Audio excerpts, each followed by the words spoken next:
Hi, Dr. Brian Kaufman, a family doctor turned CLL patient at ASH 2015. Dr. Wiestner. Hi, I'm Dr. Adrian Wiestner. I work at the NIH and focus on chronic lymphocytic leukemia. And you've done some very interesting studies on the biology of CLL and clonal evolution. Can you first explain a little bit about what clonal evolution is and then talk about what some of those studies are that you're doing? So clonal evolution describes how the CLL cells over time change, how the population changes, in that some clones that we like to refer to as fitter clones start replacing others. And usually for cancer, that means these are cells that have acquired additional mutations that let them resist or gain some survival advantage. So they would be fitter for the cancer, but less advantageous for the patient. Right. Typically, this is unfortunately associated, for instance, after treatment with the emergence of cells that would not respond to the same type of treatment again. So the first really kind of clonal evolution story has been driven by p53, which is the gene that allows the cells, if it's lost, allows the cells to resist chemotherapy. You've looked at the clonal evolution in response to ibrutinib, where 17p may be less of a factor. Can you tell us a little bit about what you studied there and what your findings are? Right, so what we did is we have a clinical trial for patients with this p53 loss, so patients who typically don't benefit from chemotherapy, and we offered them treatment with just single agent ibrutinib.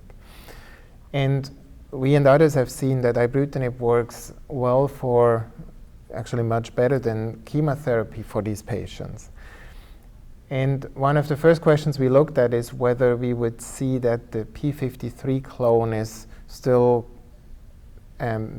better able to withstand the treatment, and if that's the case, you would expect that it increases in frequency. So let's say you have deletion 17p in 25% of the cells before you start a treatment.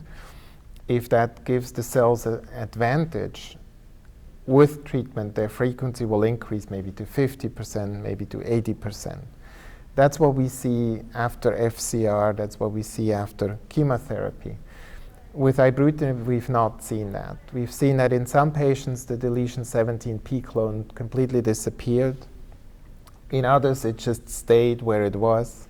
So when it completely disappears, does that means it's below a detection level? It might Correct. Still be there, but it's yes. But that's very interesting that its level would drop down. Right, but I have to emphasize: in some it dropped, in some it stayed the same, in some it went up, the relative frequency. But it looked like it's random. Okay. So it tells us there are shifts in how the clone, how the population is composed, but it's not a systematic advantage for the cells to have this deletion 17p. That led us to conclude that the mechanism how ibrutinib kills the cells is not dependent on p53. Whereas with chemotherapy, the treatment effect depends on having functional p53. Well, that's a really important piece of data. I know you've also looked at, we're beginning to understand some mechanisms of the resistance to ibrutinib and some of the mutations that develop. You've looked at that too in terms of when those develop or how they evolve as part of this clonal evolution story? Right, so whenever you change treatment, what may determine resistance can change, right? And so the OSU group, the Ohio State group, has done great job in analyzing samples actually from patients in the earliest trial for CLL. And some of these patients who developed resistance after having been on drug for at least 6 months, they had mutations or developed mutations in BTK, so in the kinase itself that's inhibited by ibrutinib. Where it would bind. And it's actually, yes, exactly where ibrutinib binds. So with the mutation, it mutates away a cysteine, which is one of the amino acids.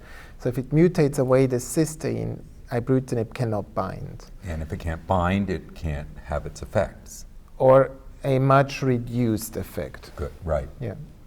And then downstream, if we think about signaling as a cascade, downstream of Bruton's tyrosine kinase is another protein called PLC gamma, and which is an essential link for the effect of B-cell receptor signaling.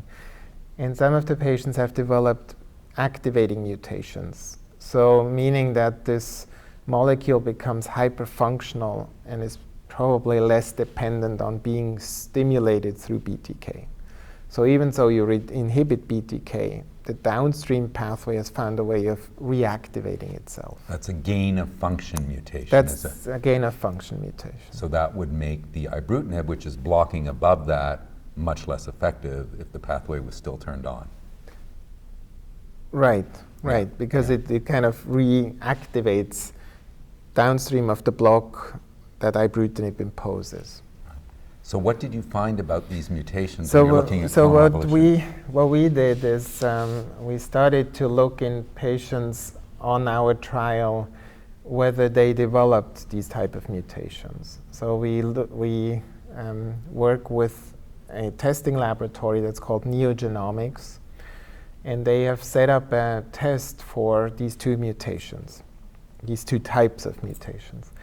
And we send them samples from patients who've been on ibrutinib, who benefited from ibrutinib for long periods of time, but who either progressed, clinically progressed, so that, had new lymph nodes or the blood counts went up. But we also send samples sometimes on patients where we were just somewhat suspicious but not sure. And so we found patients with these mutations. It's the dilemma that arises is a little bit, what do you do at that point? One, if a patient has progressed and you find the mutation in the cells at progression, it's very clear you need to look for new treatments. And we've actually had good success with having patients enroll into trials either with ABT-199 or with idelalisib rituximab. So the other question that arises is, well, what do you do if you find a mutation before somebody is actually progressing? And that obviously happens. That happens. We know that from patients who have progressed. We had collected samples before, so we went back in time. And some of these mutations are actually present up to a year before clinically there's progression.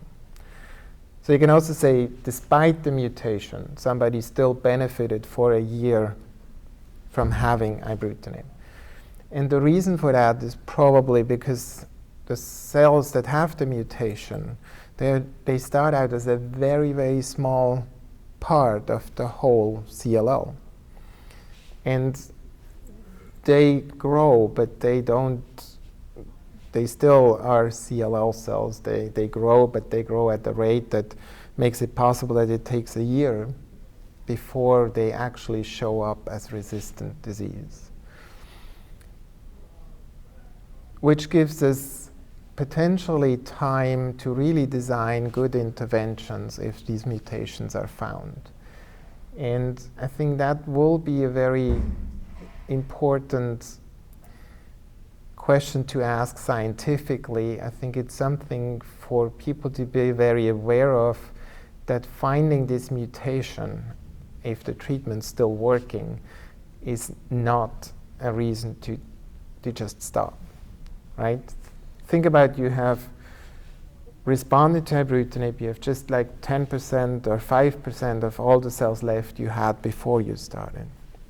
Now in those, maybe 1 in 100 shows up with having this mutation. You still effectively treat 99% of your CLL with ibrutinib. So if you were to stop it just because there is a mutation found, you would basically remove the benefit that you have on 99% of your tumor.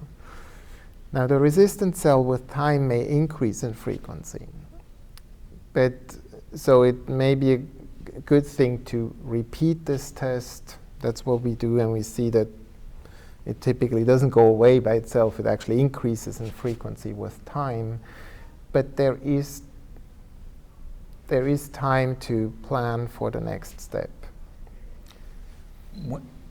Have you looked to see whether this mutation, this clone with these mutations, is present before treatment starts? I don't know if this is something you can get an answer to, or is it something that evolves in response to the therapeutic pressures of ibrutinib? Do we have an answer for that? And I know you're looking at this. So I don't have an answer. There are several publications that say that these mutations are not present before, which means they basically have not been found. And the question is, well, how likely would you be to find it? And there is a mathematical model that assumes that, let's say, actually, by the time a CLL patient starts treatment, there are trillions of cells in the body. And with this modeling, they predict that maybe 1 in a billion cells or 10 billion cells has a mutation. So how do you, this is really a needle in a haystack, right? How do you look for this 1 in, let's say, 10 billion cells that has a mutation? You're just getting to limitations of technology, limitations of access. If you draw 10 cc's of blood, you have a very small fraction of all the CLL cells in there. Mm-hmm. So that's a little bit the dilemma of knowing really, if you don't find it before you start, whether it was never there.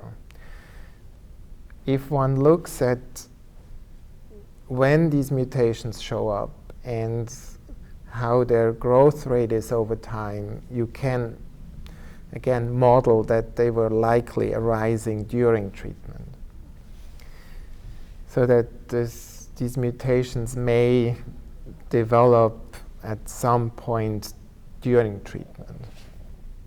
Well, I'm so excited for the research, the basic science, and I just want patients to hear that when they're going and they're having all those extra tubes of blood drawn, that it's being right. used to understand ways to help. Right. And it's not just, does the drug work or not? You're doing all this background biology. So, Dr. Wiestner, thanks so much. Thank you.